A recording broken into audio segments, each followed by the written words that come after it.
boa tarde. Vamos começar aqui a última aula do dia. Antes, só alguns anúncios importantes. Se quem quiser dar flash talk, por favor, mande e-mail para mim, Luan Guese, meu nome, @astro.frj.br, ou para o Marco Grossi. As flash talks vão ser amanhã à tarde, logo antes do coffee break da tarde, como a Karin falou, para gerar um momento de discussão no coffee break. 1 minuto cada flash talk. Mesmo se você não tem um pôster e quer falar sobre a sua pesquisa, mande uma flash talk para a gente e fale aí durante 1 minuto sobre a sua pesquisa.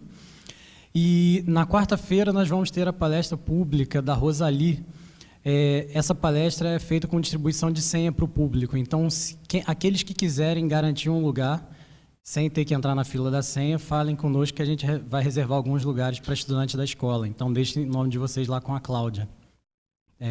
Lembrando que é quarta-feira às 7 da noite. Okay, so now let me introduce Dr. Laura Perez. She got her PhD in astronomy at California Institute of Technology in 2013, and she's now a professor at Universidad de Chile in Santiago. And she currently investigates substructures in protoplanetary disks and their role in planetary formation processes. So she also studies stellar formation and radio interferometry, and has more than 1,000 citations, and has some very important participations in Aula and VLT. So please take advantage of her knowledge of these great telescopes and what they can do for us during the week. And this week she will talk to us about protoplanetary disks and the early stages of planet formation. Laura, it's a great pleasure to have you here. Welcome to Rio and to our winter school. Thank you. Thank you so much to the organizers of the event for the very nice invitation to come and participate at this great opportunity for you students. And I wanted to point out that when you get old like me in your career, you only go to conferences that are about one topic, and it's probably your topic, and you just focus until you know nothing about everything else. But when you're a student, you have the opportunity to come to a summer school like this, or a winter school, sorry, for me, Rio feels like summer. To a winter school like this, where you're able to see a really broad perspective of what is out there in the field of astronomy. And I think that's something that is rare once you advance in your career. So, realize that this is a great opportunity for you to get a broad overview of what's going on, okay? And maybe inspire you to follow a particular path, for example. And so the organizers give me the task of talking about planet formation. And my focus, as I said, I only go to these very specific meetings that focus on protoplanetary disks and the early stages of planet formation. And my goal with these 4 lectures is to get there and to show you the status of this field. But to get there, we have to go and talk first about the broad overview and what is it that we know that sets the stage of this problem. And so this is my plan. I wanted to stop before I go further and give thanks to people who are also experts in the field who provided a lot of information that is included here, a lot of the material. And of course, places like NASA or Spitzer that have these beautiful movies or diagrams that explain a lot of the things that we want to get to you. And so my idea for today's talk is really give you the most broad context of the problem. And the idea is to put disks and planet formation in context. And we will talk then about star formation, how stars are born, and what's the current picture that we have about 4 low-mass stars. And low-mass stars are like our sun. Then we will move to what have we known about the full population of known planets orbiting other stars, so we will talk about exoplanets. And we will also talk about some of the constraints that we have obtained from solar system studies, which are very detailed, but they only focus on one system, our own. And then on the second day, my idea is then to tell you about what I actually do. So I already apologize for today's talk and all the things I don't know. But on the second day, my idea is to talk about really the era of ALMA in these planet formation studies and what was sort of our picture before and how naive we were, and how is our picture now that we have this instrument, and where do we think the field is moving forward. And this will take a few days. So on the first day, we will just give a broad overview of what protoplanetary disks are, why do we study these objects in particular. Specifically, I will tell you about the early stages of planet formation, which is grain growth. So the first steps to make something like a planet where we're sitting on requires making pebbles, little rocks. And so we will talk about this process, and we will talk about what we know and what are the type of constraints that we have obtained. And then I will tell you, from looking at a lot of these objects, what have we learned from ALMA. And so this will be the idea of day 2. Then on the third day, I would like to talk about what are the signatures of planet formation. So if we use ALMA in its full power, what do we see that tell us that maybe planets are forming within these objects? And we will talk then about the predictions that planet formation theory makes, in particular related to planet-disk interaction. The fact that you have a planet, and this planet has some mass, well, there are forces like gravity and drag forces and friction, etc., that changes the shape of the disk and also perturbs the orbit of the planet, and so there is this interaction between the planet and the disk. And so the idea is to tell you about what we know, what are the predictions, and how these predictions compare to theory, and to observations. And the observations are these observations of substructures in the disks. And so I will tell you about this huge survey that we took with ALMA to answer this question. How do disks look like when you look at them with the highest spatial resolution that you can? Do they match our theoretical predictions? Are they very different? You know, we don't know, or we now know more. And I will tell you about it then on the third day. And then on the last day, these are things that I am learning myself. So there are other ways to study this topic, of course. And you can use different avenues to try to understand if there are planets inside these objects that are forming.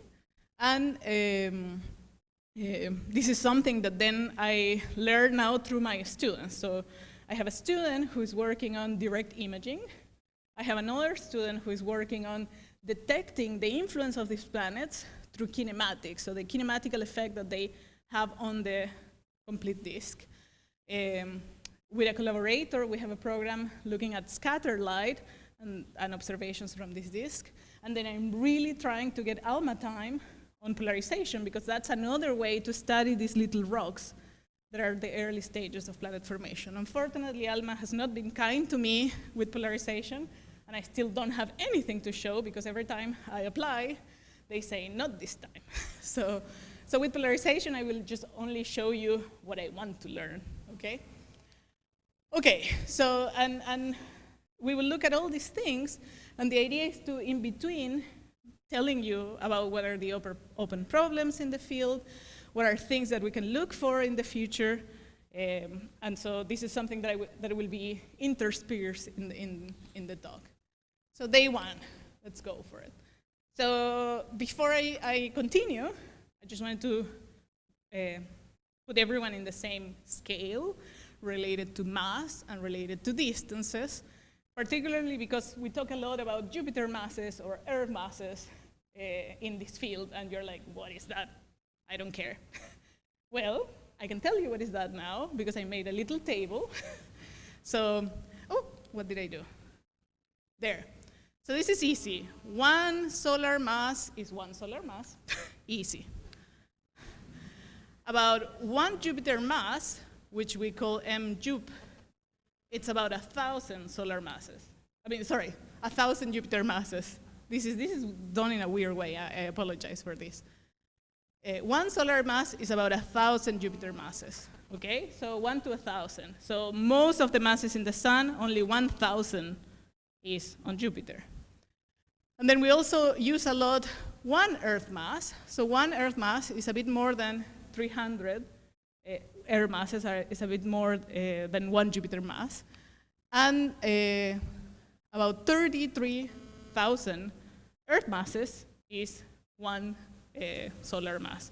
And so this is sort of the scale that you have to multiply by if you want to compare an Earth mass to a Jupiter mass to a solar mass. So you need about 300 Earths to make one Jupiter, and you need about 300 Jupiters, 1,000 Jupiters to make one sun.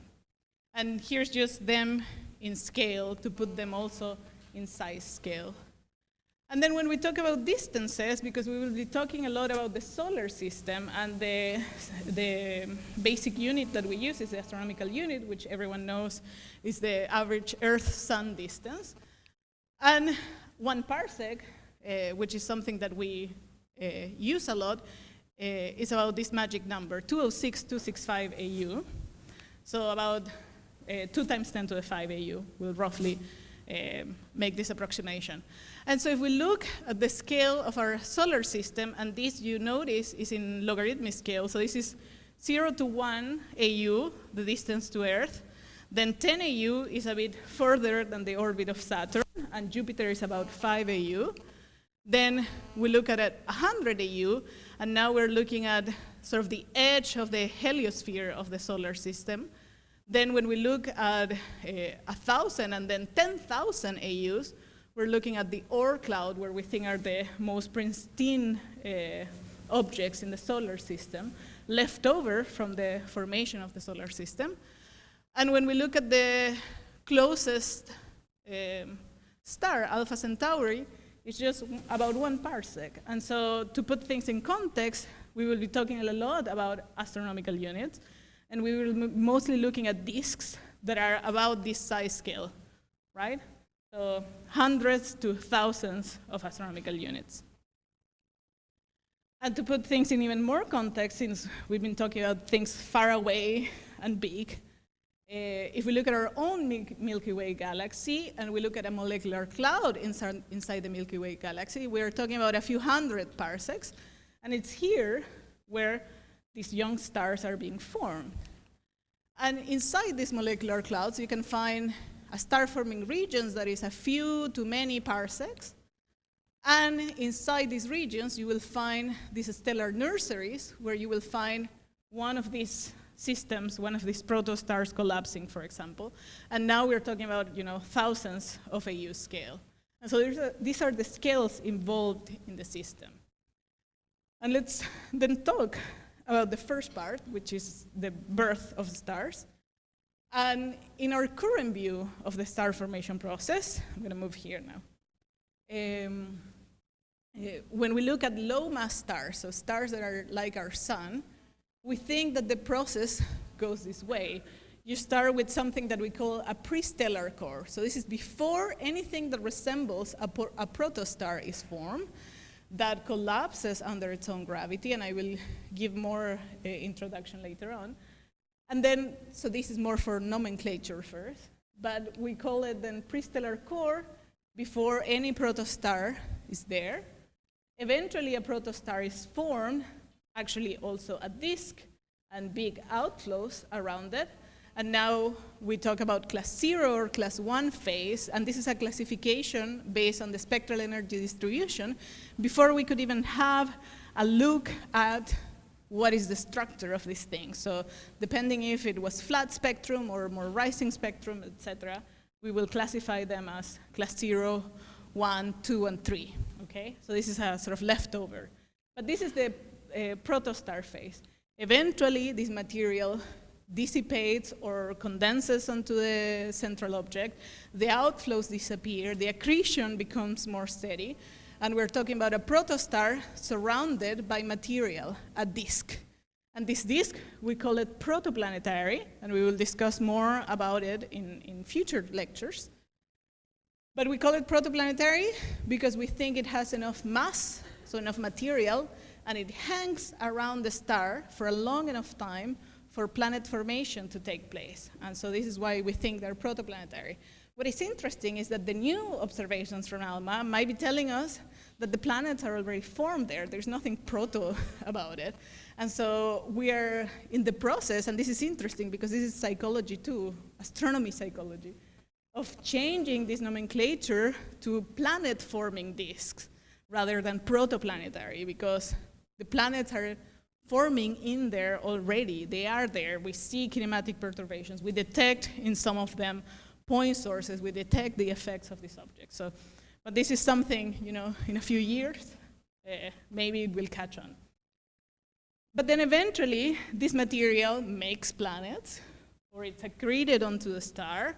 And we talk about the last phase, which is the debris disk phase. So the end stages where you're left with your pre-main sequence star, maybe surrounded by a planetary system, and this leftover dust from the process of star formation, of star and planet formation. And this leftover dust is also in our own solar system, and you see it in a lot of the zodiacal dust that permeates our own solar system, and in the objects in the farther out regions of the solar system. And again, I just wanted to point out the scales that get smaller and smaller and smaller. So we start with, you know, very much large scales. These outflows can be huge. And we get to smaller, you know, hundreds of AU scale now that we go as a function of time. And from an observational point of view, this is what I wanted to point out in this introductory talk. Long wavelengths is really the way to go. So you start with the big clump inside of a molecular cloud that has a lot of gravity. Somehow, and we will talk about this somehow in a minute, this gravity can overcome the thermal pressure and collapse goes on. In these stages, you can see what the spectral energy distribution of this core will be. And you see that it's peaking at really long wavelengths because it's just really cold material, okay? Eventually, you have because this collapse just goes very rapidly, and you have this runaway growth, and you form this central protostar. But it's still the material that surrounds this object, because you can imagine it's a big, large collection of material, is still quite optically thick, and it's still quite cold because this star is still not fusing hydrogen in its nucleus. And so the black body curve, or the spectral energy distribution for this object, is still quite cold. Eventually, you have the formation of a disk, because the material cannot go all towards the center because there is some angular momentum in the system. And that means that not all of the material goes to a center, but a disk is formed around it. When this process happens, you start to see more of the central object. You don't block the light completely. And you can see that we have this stellar black body, and on top of that, there's this huge infrared excess that comes from all of the material around. As time goes by, this envelope of material dissipates. You can now see the central star, and the central star is surrounded by a disk, and this process takes a few million years. And so now you see the stellar black body here, and on top of that, there's this excess of emission from reprocessed starlight, and we will talk more about the details of this in next lectures. And eventually, this material makes planets or is accreted onto the star, and you look at only a tiny excess over the stellar photosphere. And this tiny excess comes from collisions of planetesimals, the leftovers of the planet formation process. That creates a tiny excess of dust there. And when we look, I've highlighted here wavelengths longer than 10 microns, so from mid-infrared all the way to radio, you see that that's where the bulk of the emission is produced for the features that describe planet formation, for this red here. You can trace it better if you go to long wavelengths, and that's why we go to long wavelengths. And what do we learn when we look at it from a radio wave perspective? There is a rich set of information all the way from millimeter to centimeter wavelengths, and we can study both components. The solids, which we call dust, and the gas, which is dominant in all the phases that I have described there. Where's the, here? Except in the very last phase, the debris disk phase, where now we're gas-free, mostly. Not quite. Alma has shown us that we are not gas-free. And the bulk of the material is molecular. You have H2, and you have traces of other components. And the dust here is really solids, and they range from the sizes that you see in the interstellar medium, submicron sizes, so as in the ISM, all the way to large bodies, planetesimas, and now perhaps even planets. And this change in these properties, happen in the later stages of evolution. So you start with submicron sized grains, and you end up with planetesimals, planets. And we can study in the radio waves the gas through molecular line emission. So the observed emission that we see at long wavelengths depends on, we can measure several things and depends on several things. So the observed emission depends on the temperature of this material, and generally is cold. It depends on the abundances of the tracer that we're using. We cannot use directly H2 because H2 is a symmetric molecule, doesn't have a permanent dipole moment. And that means that we have to look at asymmetric molecules like CO, for example, which is the second most abundant. And what we observe also depends on the kinematics. And to first order, everything that happens is modulated is the right word, by the central object. The central object dominates the mass in general. And so you can think about it that most of the, at the later stages, most of the kinematics is just going to be Kepler laws, orbital motions, okay? And the distribution of material, depending if you have a lot of material closer to a star or less material, because maybe planet formation took place and you remove a whole bunch of materials, the observed emission in gas tracers will also depend on the distribution. Is that me? Maybe I should move again. Okay, but that's great, because from those things we can measure things like chemistry, because kinematics is mostly Keplerian. We can directly measure the central mass, the mass of the central object. We could figure out if there is motions different from Keplerian, if there's turbulence presence, or now even if there are planets present. We can figure out the distribution, and from that we can measure the size of these objects, if they're interacting, and what is their orientation in the disk. We can background noise. Yes, I'm sorry. Okay, maybe you tell me. Okay. And when we look at the dust component, so when we look at the solids now, we're talking about thermal dust emission. So these are dust grains that have a certain temperature and emit like a modified black body. And at these long wavelengths, they're generally optically thin. And that means that the observed emission is just, as I said, a modified black body. So the Planck function modified by the opacity, and the opacity is low, as I said, thank you.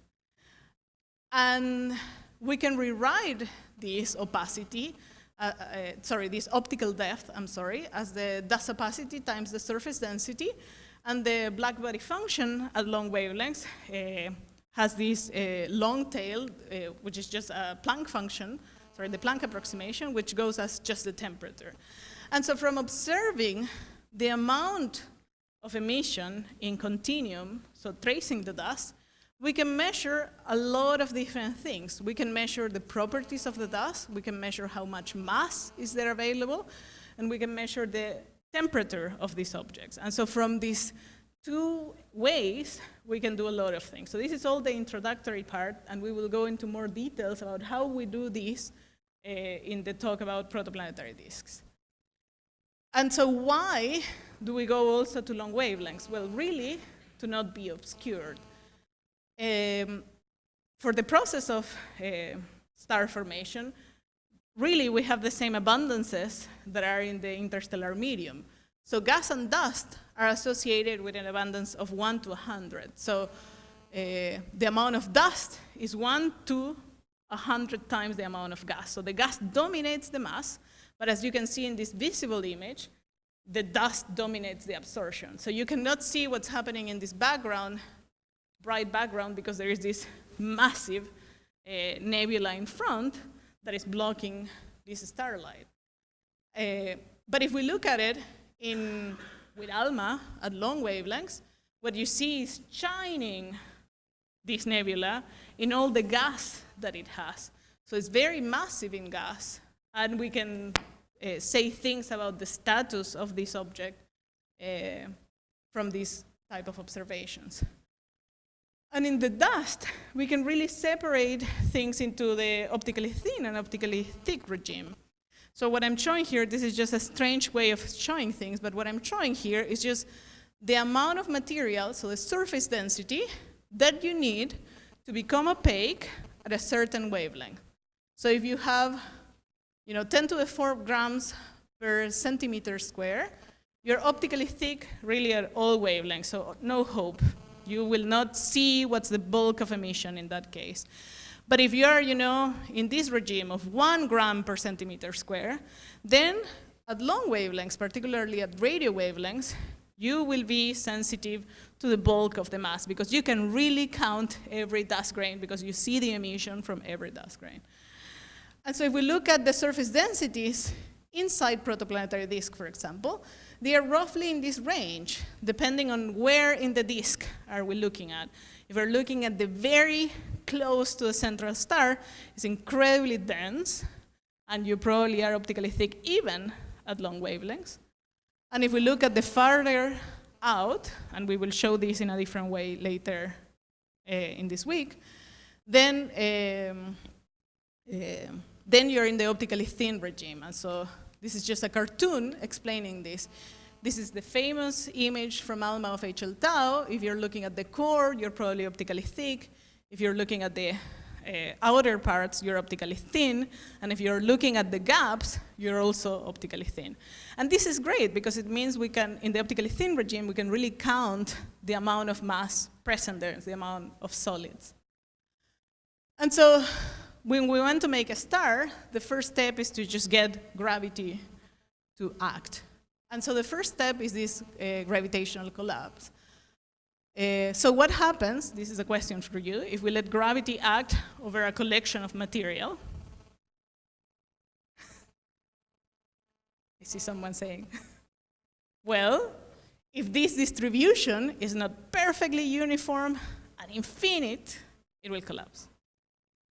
And okay, so molecular clouds are certainly not uniform, certainly not infinite, so we expect collapse. But something might stop it.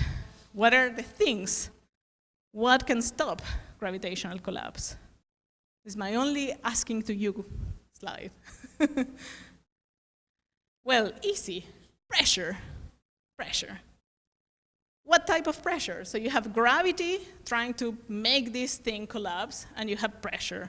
Well, the most obvious one is thermal pressure. So the fact that this thing has some temperature means that the collapse doesn't want to go all the way very quickly because there's thermal pressure opposing. But you can have a whole bunch of different terms.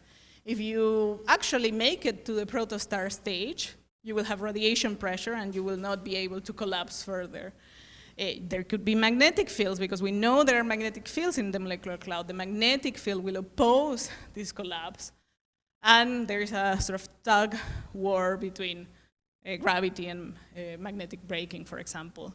If there's a lot of rotation in the material, if there's a lot of turbulence, for example, or if the material is spinning, you will also oppose the collapse.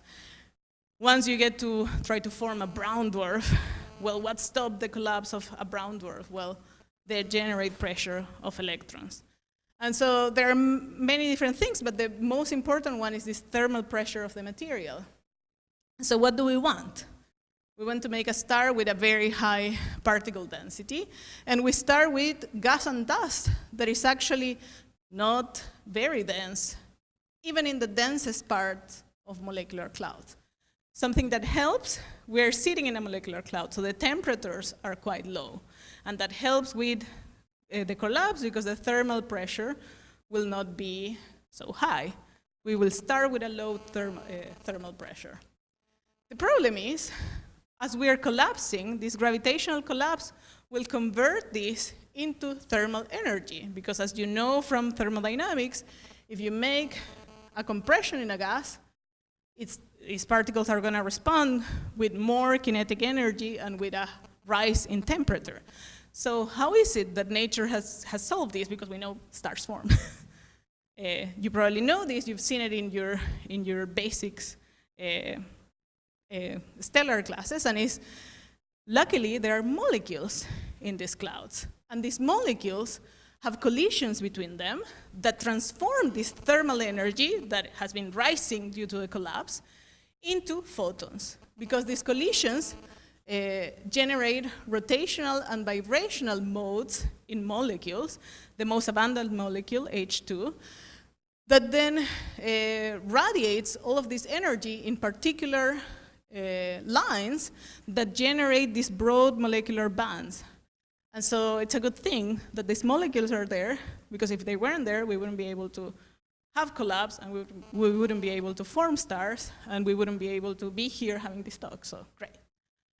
And why don't we, so these are just questions that I imagine people will have, so that's why it's just a whole bunch of questions.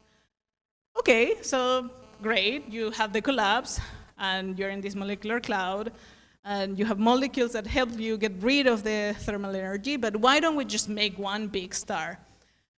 And the reason is these molecular clouds are actually not like that first picture, right? They are quite inhomogeneous. They also have turbulence, and that means that you start forming many fragments, many cores. And so this is a simulation from Matthew Bate, and I recommend going to his website. He has the prettiest simulations possible. And he writes a lot of papers by himself. And there is a large series of papers where he has been improving and adding more physics and more radiative transfer to these simulations, and show how from this molecular cloud, you get many fragments, cores, that then eventually collapse, form a protostar, form a cluster of stars, and there is a lot of dynamics involved in these stages, where a lot of stars get also ejected, and there is a lot of fun things happening.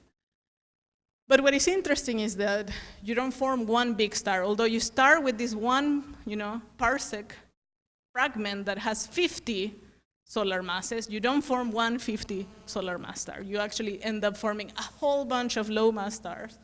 And forming a high mass star is actually difficult, okay? So anyway, I just recommend you go to Matthew's page and see all these pretty binaries, etc. Okay. Okay. So, but we are not quite there yet.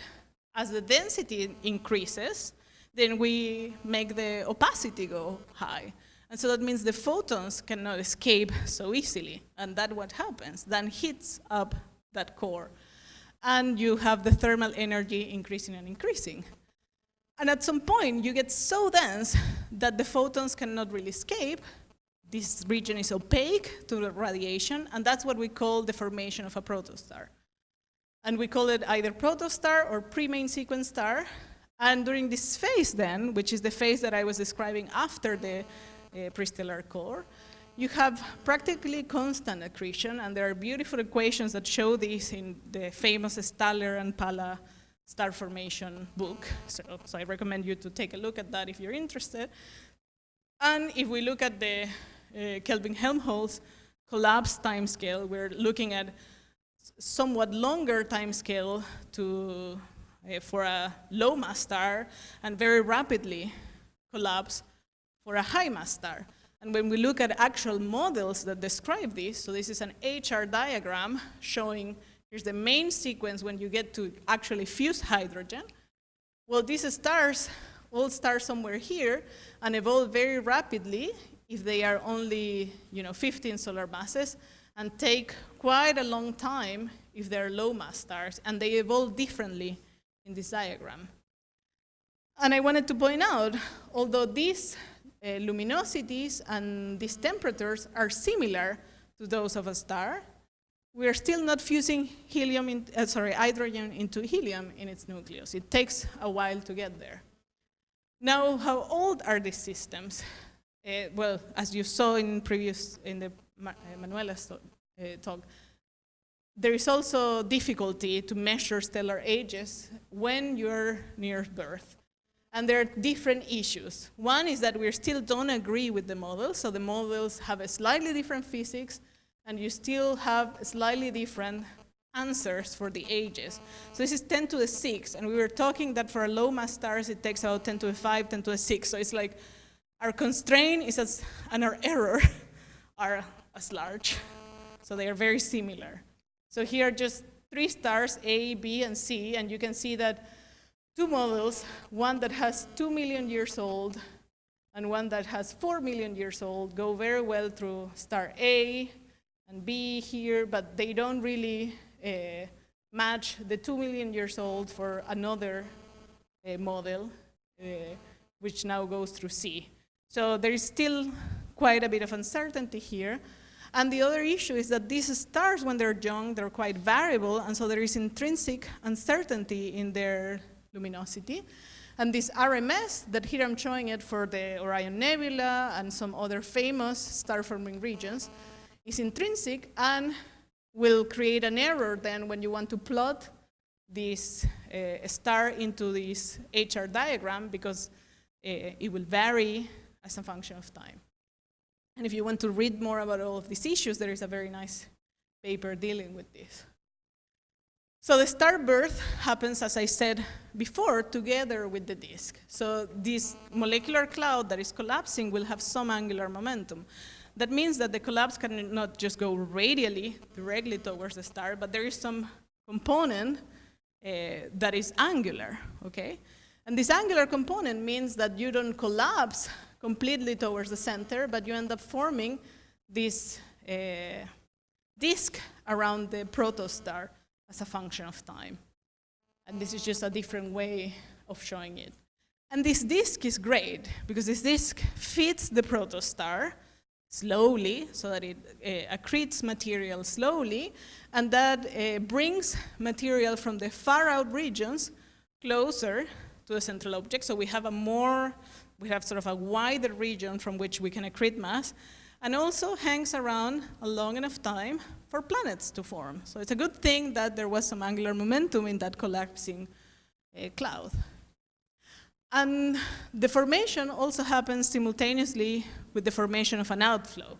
Many protostars in this final phase of formation will release these jets of ionized gas into the ISM, and you can see how huge they are.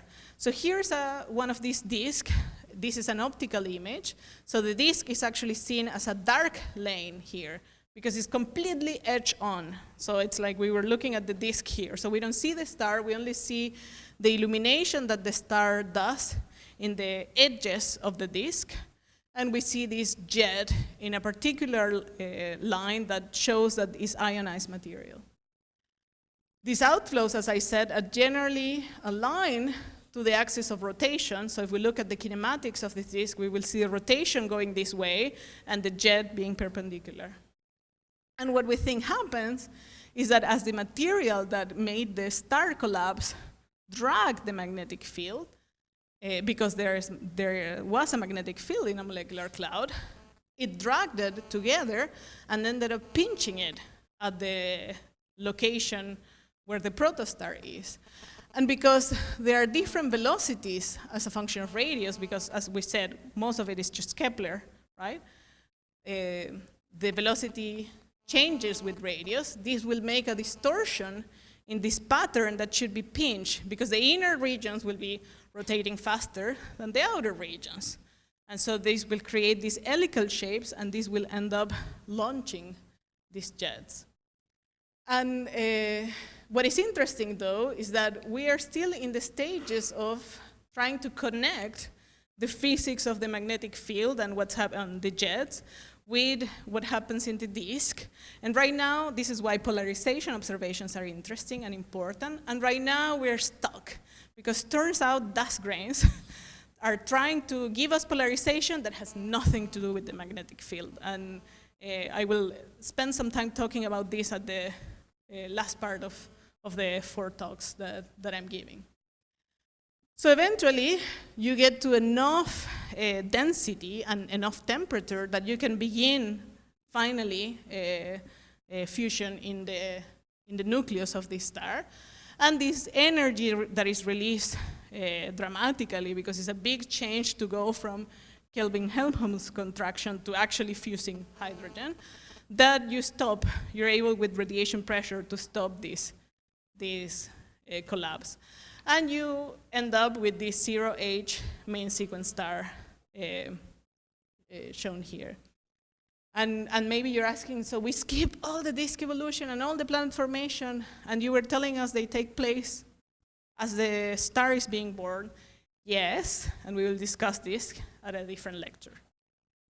Okay, so in the second and third part then, we will talk about our own solar system and what are the clues that we have from studying this, and what can we say about it? So welcome home. This is our own solar system. You guys are here, and and we talked about the scales and the in the previous slide.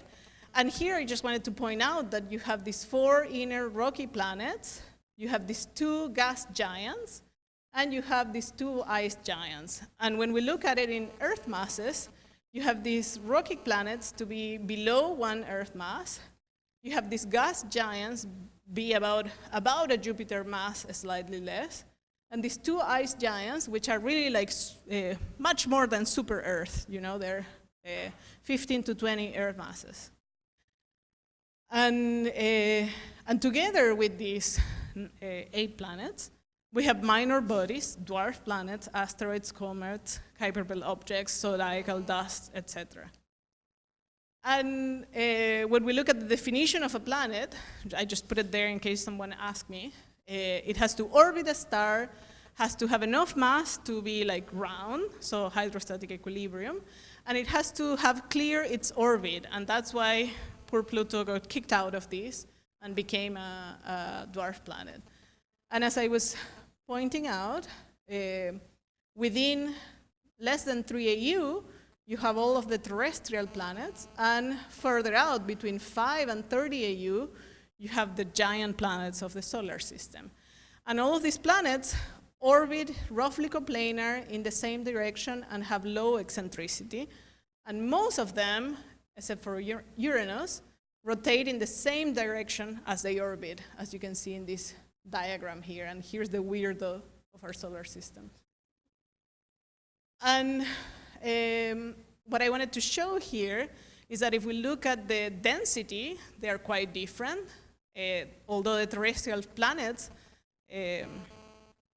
have much less mass, as you see here in Earth masses, their densities are much higher than the giants, which are mostly then made of light elements, helium, hydrogen, but with a much higher metallicity than the metallicity of the sun. While the terrestrial planets is really rocky materials. Sorry. All of the giant planets have rings, which is also something that might point out to a pathway formation.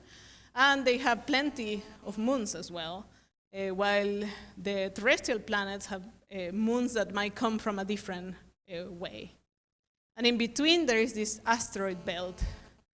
The gas giants, so Saturn and Jupiter, really take 90% of the planetary mass, and they have this rocky core. So their core is about 10 Earth masses, and it's really made of the same rocky materials as here, but it's in completely different conditions, of course.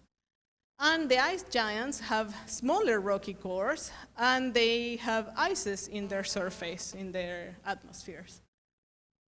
The minor bodies are really just a way to describe them is small chunks of rocks and ice that also orbit the sun. So solids that orbit the sun. There are the dwarf planets here, and I like this diagram because it really shows you, Earth here, and this is Pluto and Charon, but actually the moon is bigger than the dwarf planets in our solar system. And these small solar system bodies, which is the rest, anything that is not a dwarf planet, asteroids, trans-Neptunian objects, so objects that are beyond the orbit of Neptune, comets, other small bodies, dust left over, are shown here, okay? Some of them, sorry, not all of them. And we can try to think about what were the conditions during the formation of the sun and then during the formation of planets. And we talk about this as the solar nebula. So what will be the protoplanetary disk that orbited the premium sequence sun? And to do that, we look at the composition of the planet, and we look at the distribution of the material in the planet. And so if we look at the composition in the planet and we split it up, the solar nebula composition should have been 98% hydrogen and helium, a large percentage, 1.4, of hydrogen compounds, so hydrogen, methane, ammonia, etc. 0.4% rocks, so minerals like what makes the rocky planets, and what we call metals, so iron, nickel, etc. A small percentage. So we know that the initial conditions should have been something like this.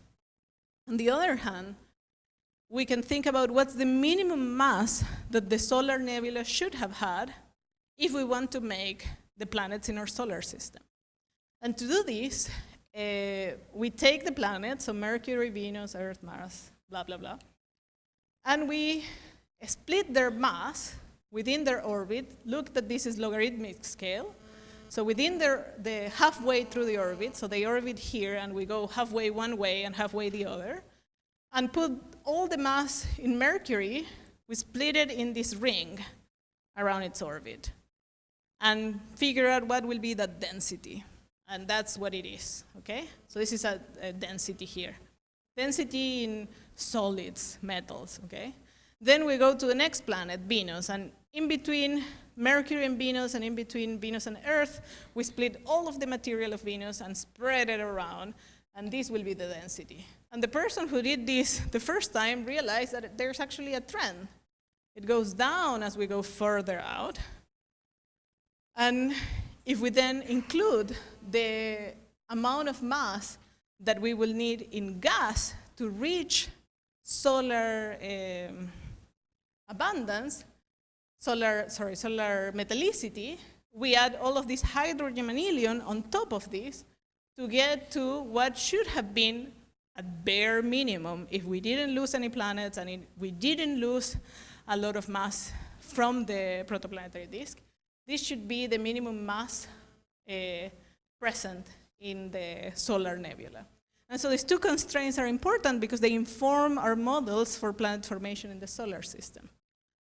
And the issue here, and there are many issues with this, is that if the planets didn't form where they are now, if there was a lot of dynamics, they form, but then they migrated, they had these planet disk interactions, this is really not showing me where they were when they were in the solar nebula, because they moved around. And so it could be that this initial guess could be way off, and there are a lot of papers discussing this.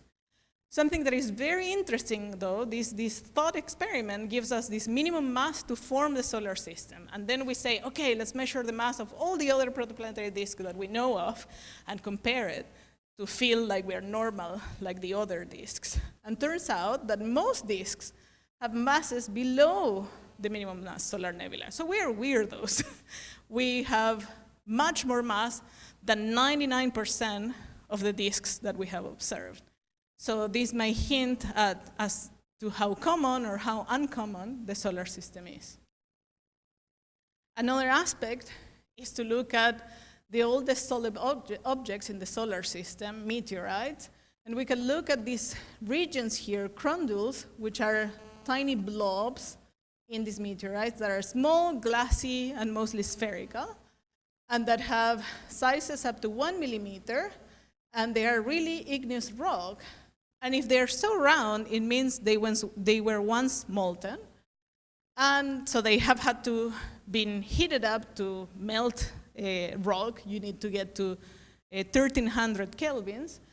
And the evidence is also that they had to cool down very quickly. If they cool down slowly, they will have changed their properties. And so they must have been produced by sudden high energy event that quickly melted and quickly cooled this material. And so it either means that the material in the solar nebula was moving around, getting closer to the central star and moving away, or there were some waves, shock waves, occurring through the inner solar nebula that occur for a really long time period. And we think this has to do with the accretion process in young stars, for example. And the final aspect that I wanted to touch on was water on Earth. So how did it get here? And this, oh, I'm sorry, I didn't put the reference, but this is a nice idea where you look at what's the water content here in the meteorites as a function of their parent bodies and where they are, the parent bodies, if they are from comets or from dry planetesimals, etc. So you see that there is this sort of correlation. They will have high water content if they're far away, and they will be dry because they were probably, the ices were probably vaporized if they're close to the sun. And the Earth, it's quite high compared to where it should be. So the planetesimals that would have formed the Earth would have to be in dry planetesimals, but the Earth is much wet. So how was water delivered? And so there are many ways that we can look at this problem. People look, well, what about the solar nebula? So just from the material in the solar nebula, if it got an atmosphere from there. But when you look at the D2H ratio, so the deuterated water to the normal water, in the solar nebula and in the Earth, etc., you make the comparison, that could not have been the case. It's too low of a ratio. If you look at comets, so the water was delivered from way out here, well, they have similar D2H ratios, so maybe. But also you could have some inflow of planetesimals from the outer disk, and there are ways to move the solids, and we will talk about this later on. But we also think maybe that was too few. So this is one of the open questions in this field.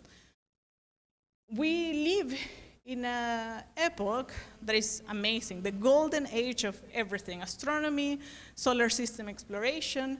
We've had many detailed studies, and really they happened half a century ago, so within pretty much everyone here's lifetime.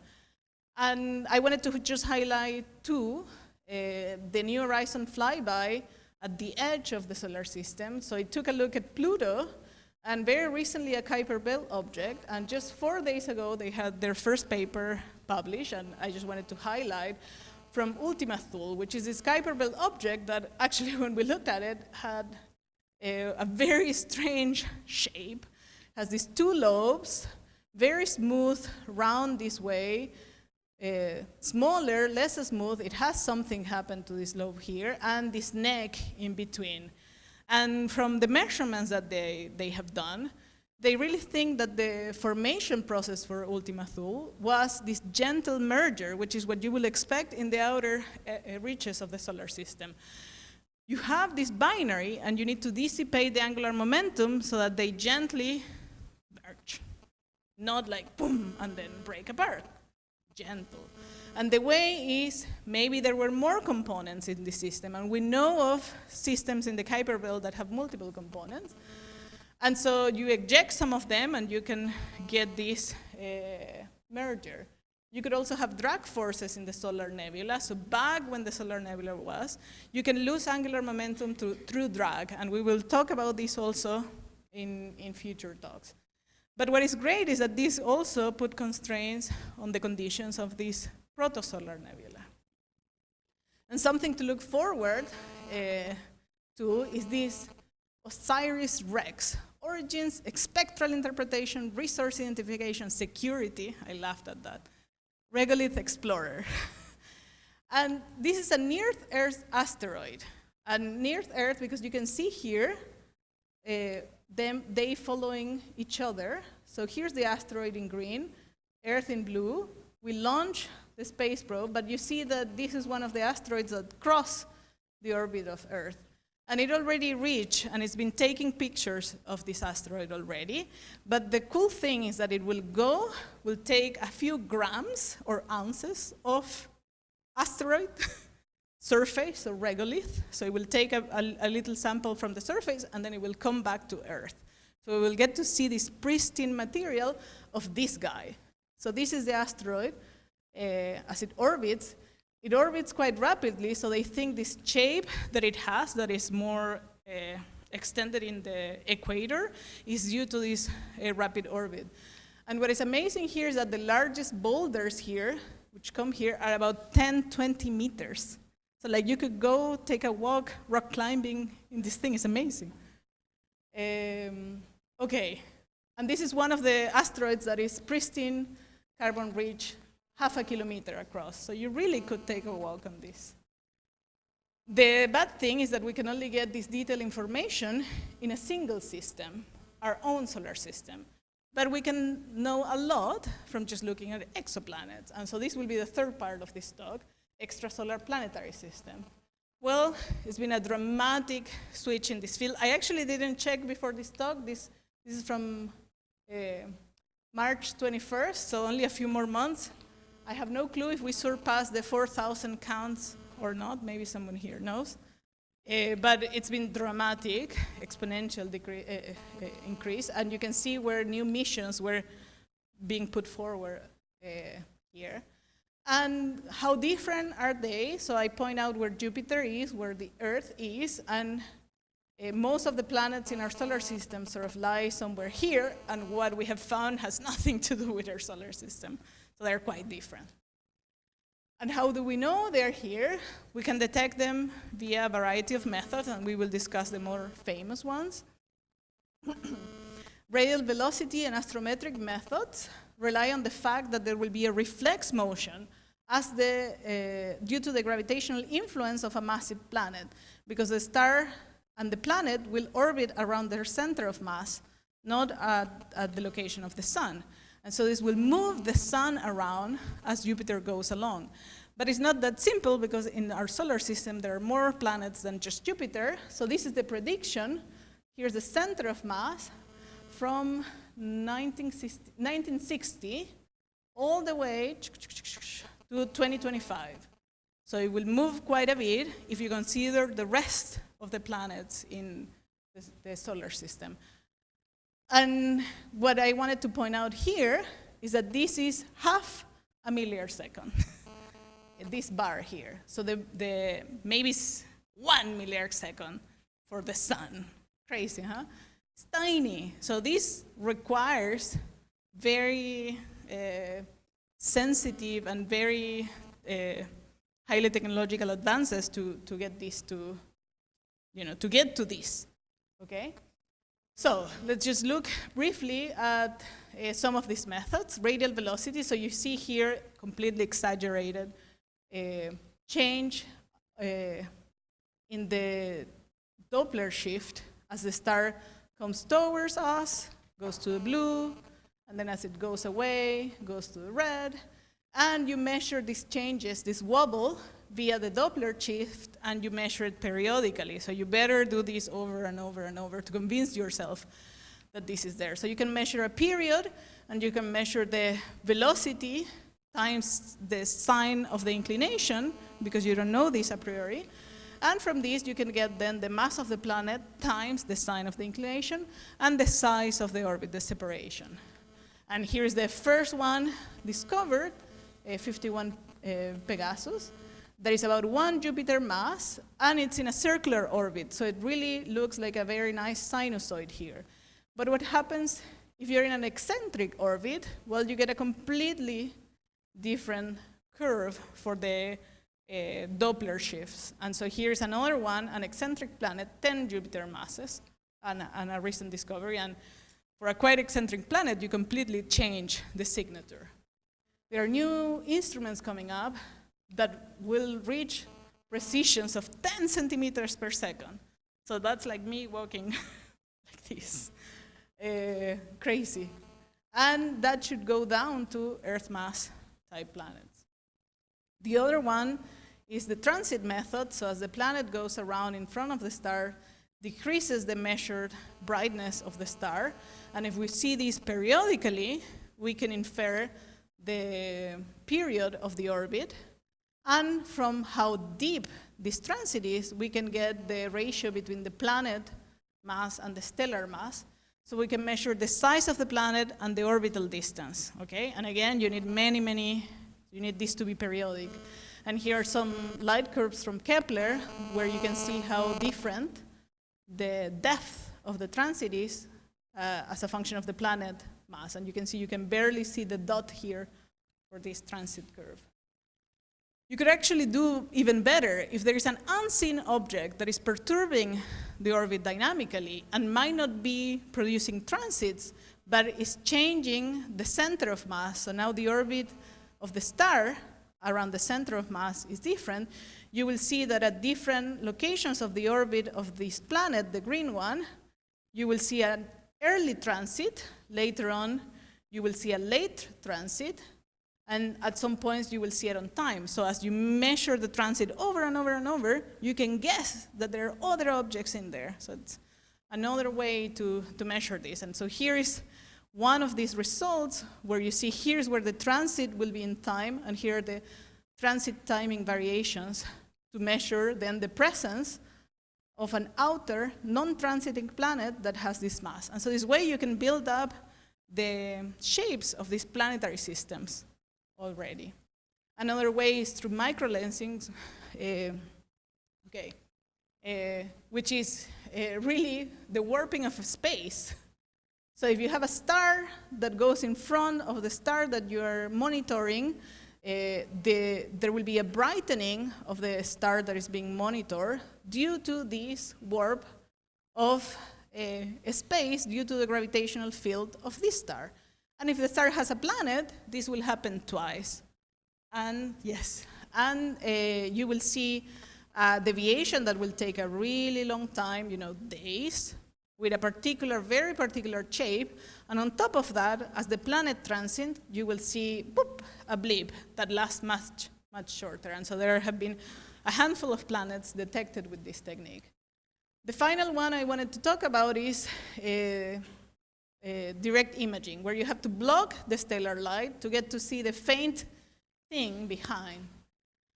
And for this, we need fancy AO correction systems so that we can know very well the shape of our PSF, so that we are not fooled by thinking that a PSF feature, it's actually a planet. And with this method, we can get orbital and physical properties together. And so this is the famous HR 8799 planetary system. It has 5 planets.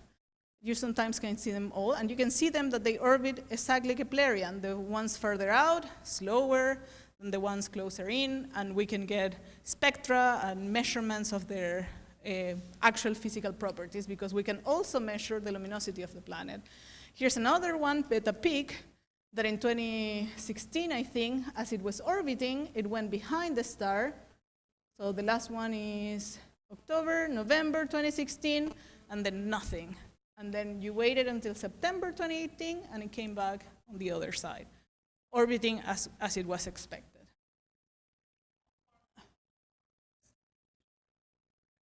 I can hear. So Beta Peak is actually quite near, but you can do this in stars at up to a few hundred parsecs, because some of the stars that we look at in young planetary systems are 150 parsecs, something like that.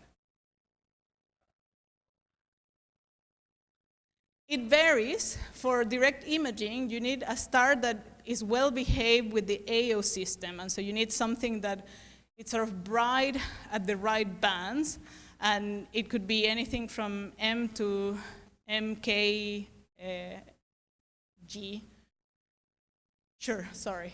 Okay, so what I find exciting, and we will talk about the last day, is that we can even detect them orbiting circumstellar disk. And I will show you a very detailed description of this object, but we were very excited when we got this data. So this is the sphere observations of the scattered light. We have not talked about any of these, but believe me, of this object, and there is a hole.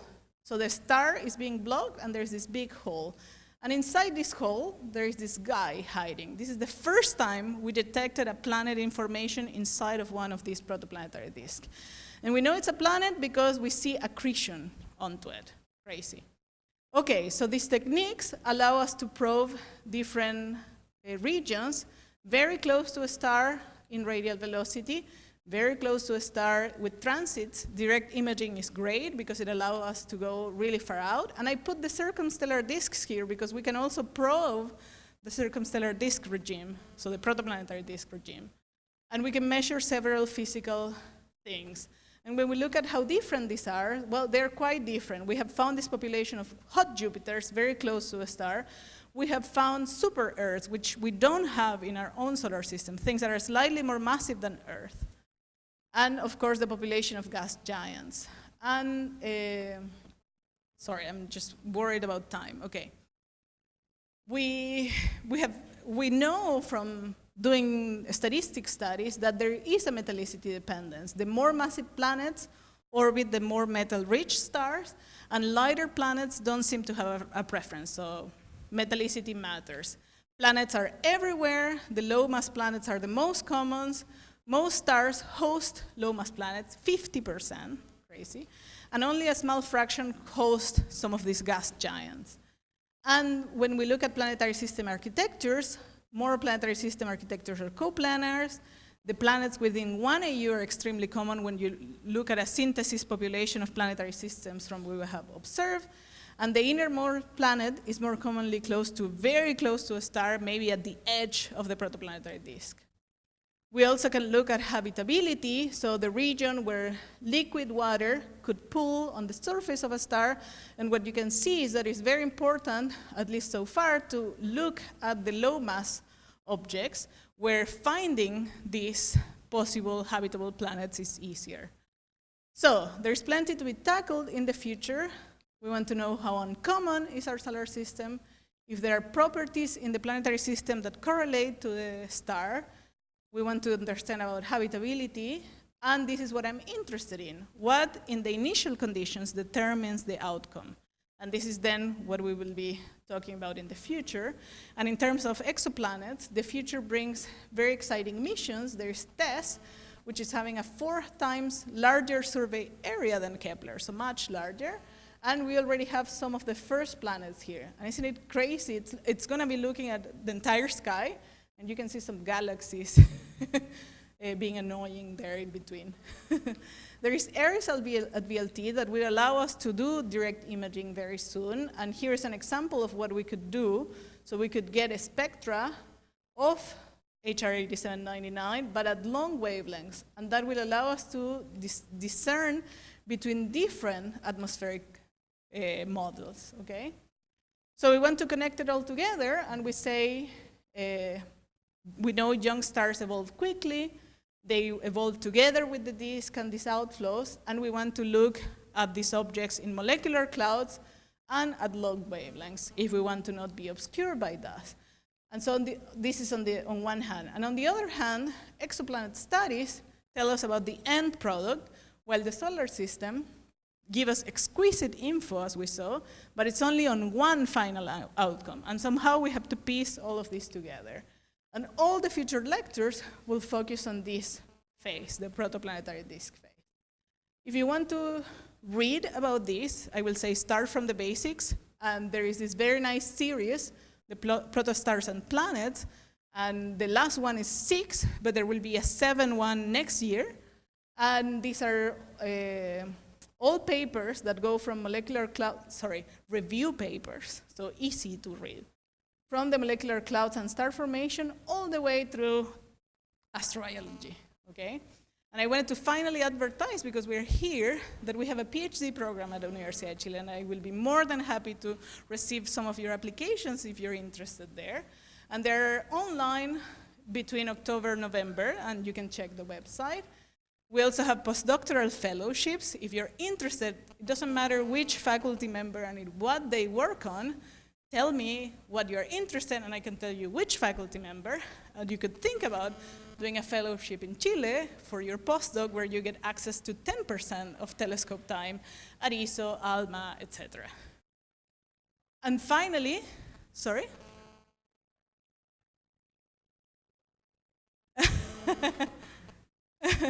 No, and come talk to me, ask me. I will be here the entire week, and I'm more than happy to talk to you about it. And finally, I'm advertising for a postdoc, and the deadline is June 10. So you have time if you want to come work on disks, work on ALMA, star formation, exoplanets. Just come and work in my group. And with that, I finish. Thank you.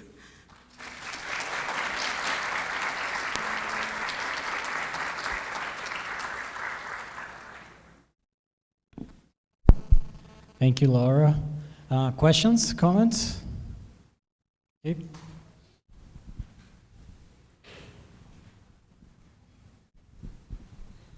And can stars with spectral types O, B, and A form protoplanetary disks? That's a great question. In principle, they should form them, but they should be very, very fast. Because remember how they went through the formation stage, you know, it was 4 orders of magnitude quicker than the low mass stars. And so that and this is the entire formation stage, and when you can catch them with a protoplanetary disk, etc., it will be very short-lived, right? And what happens is we have been looking at them. I mean, by we, I mean the field. I have not myself. But I read a few articles where they have made claims of we detect Keplerian orbital motion around a high-mass protostar, for example. But it's hard, and it's hard to catch them at the right time. It's what is always hard with the high-mass stars. Also, they are generally found in star-forming regions that are farther away than the low-mass star-forming regions, and so that means you require instruments like very high angular resolution with ALMA to do a proper probe of that. And so it was difficult up until now. And so this is why only now we're starting to look at this problem better. Theoretically, can it survive the star evolution? These stars, O, B, A? Well, actually, the first planet, we always talk about 51 Peg B as the first planet, but years before that, there were these 2 radio astronomers, and I love radio astronomy, that found the variation of pulsar time, so the pulsars pulse, and their variations in time were not consistent unless you add this multiple planetary system of moon mass, okay? Around a pulsar. Around a pulsar. And this was, I remember only Dale Frail. Frail is one of the last names. I cannot remember the other one. But I can search it for you, or you can look at exoplanet around a pulsar, and you will find it. So who knows?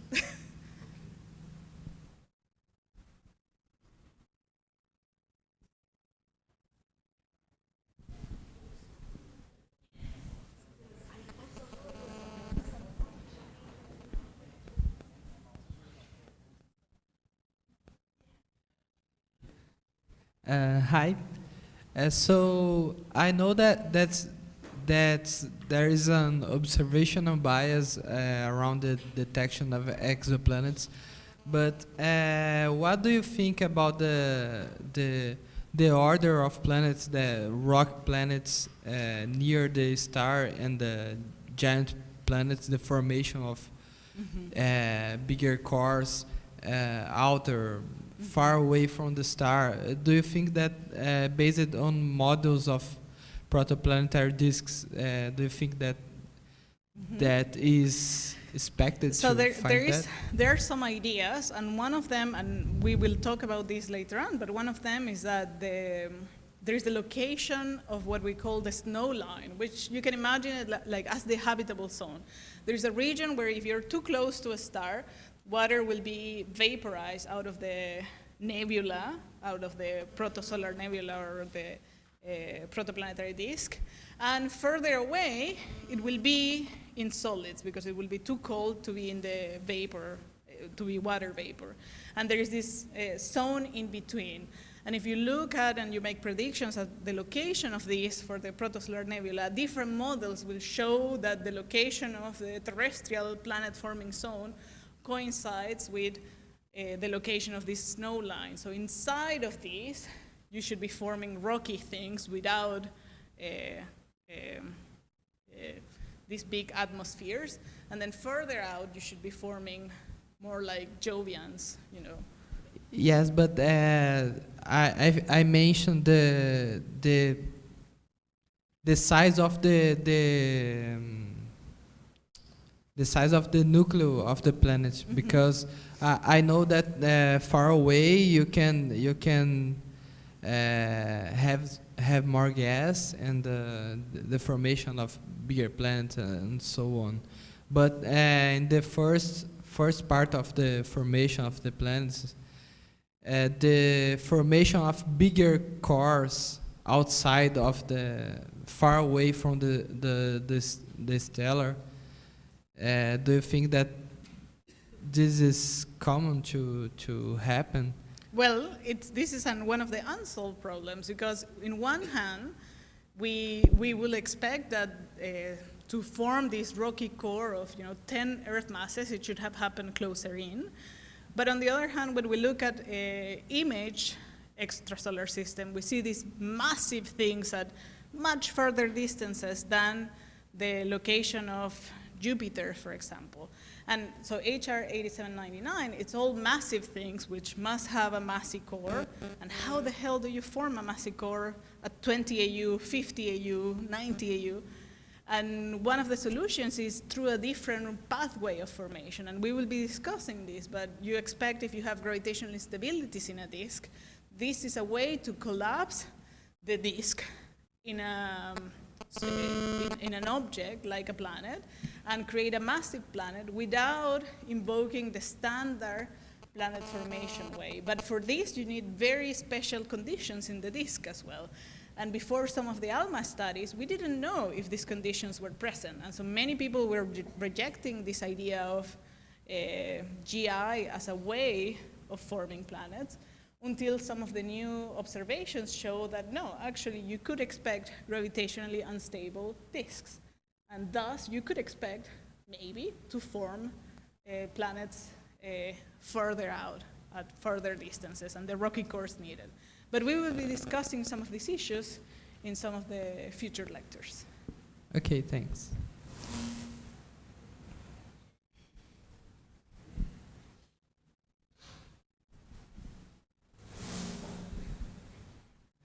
On planet detection methods, what about the spectroscopy method to detect the planetary atmosphere passing through the star? People do this. People do this transit spectroscopy where people subtract the stellar emission before transit, through transit, past transit, and before the star, in front of the star and behind the star, to try to get a handle on the spectra of the atmosphere. And this is something incredibly difficult. And what I've seen so far is that a lot of the results can still be fitted with many different possibilities. And people are looking forward to JWST so that you can actually do these measurements in a much better way through different long wavelength filters. And ARIES is another instrument from Earth that could allow us to do some photometry, either from, but those will be from direct imaging, I think. So you can do it from direct imaging or through transit spectroscopy. So the future, it will be more intense to us? Certainly for planetary atmosphere. This is what everyone wants to do, characterize the presence of some peculiar biosignature that can tell you something about that atmosphere. But it's something that is slowly being built up. Okay, thank you.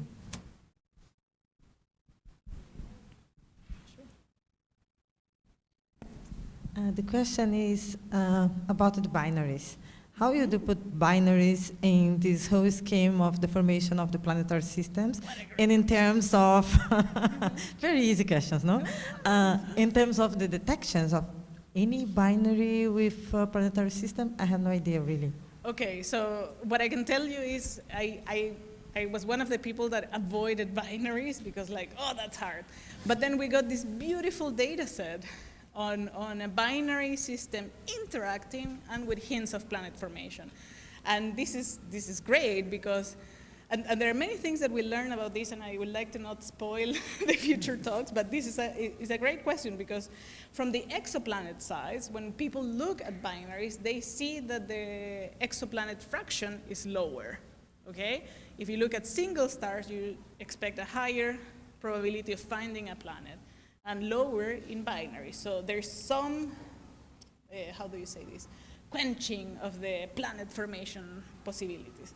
And then when we looked at these two systems, and we see what is happening, what we see is that their protoplanetary disk, so the places where planet formation takes place, is truncated and it's being quenched as well, because when we compare it with the single systems, the single system have these hundreds of AU, this big thing, and then the ones in binaries are all more compact.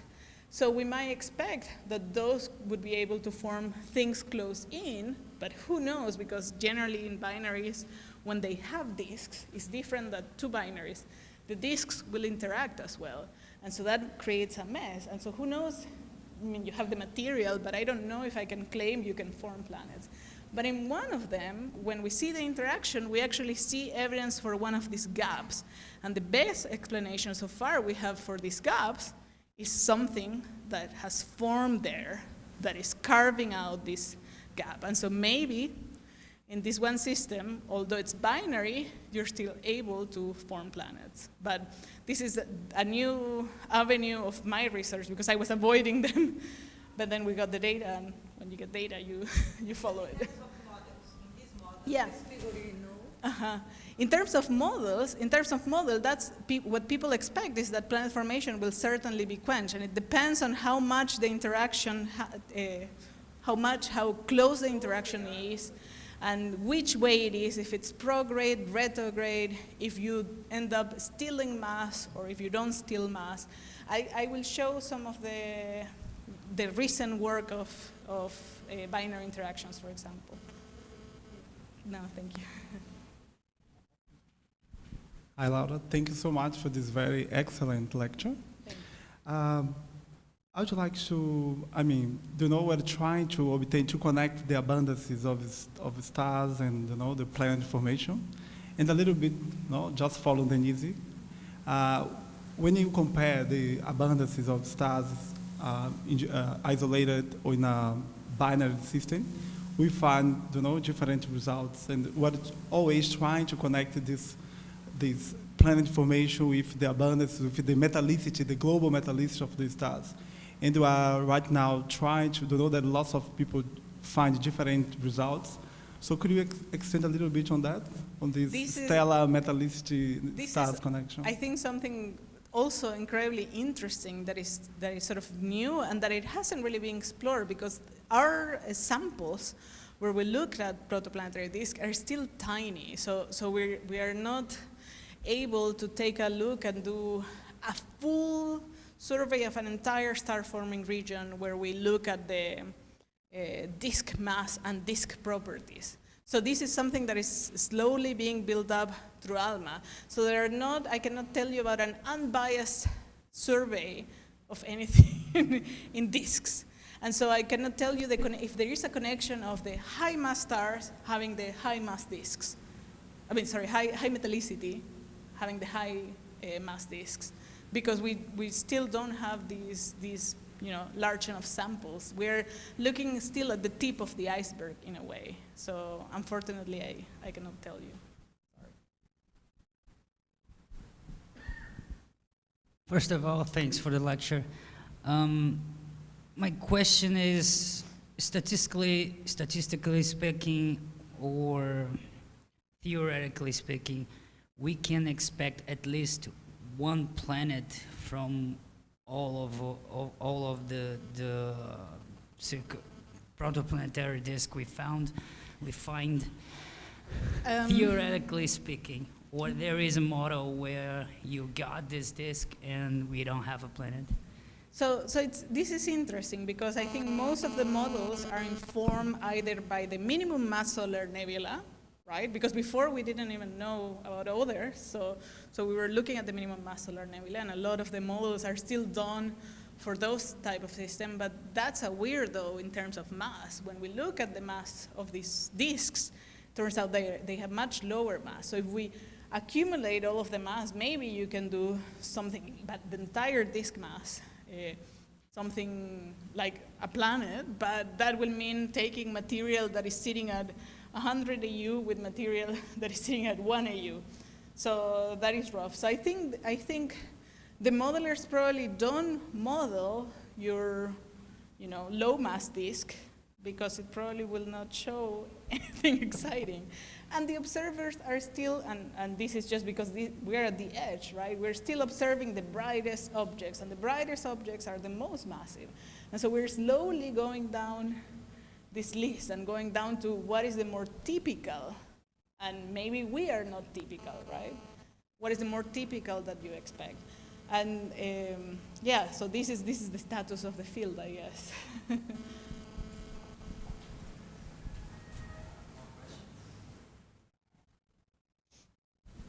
Last chance for the cocktail. Okay. Everyone wants to go to the cocktail. Yeah, no, go for the cocktail. Okay, so let's thank Laura again.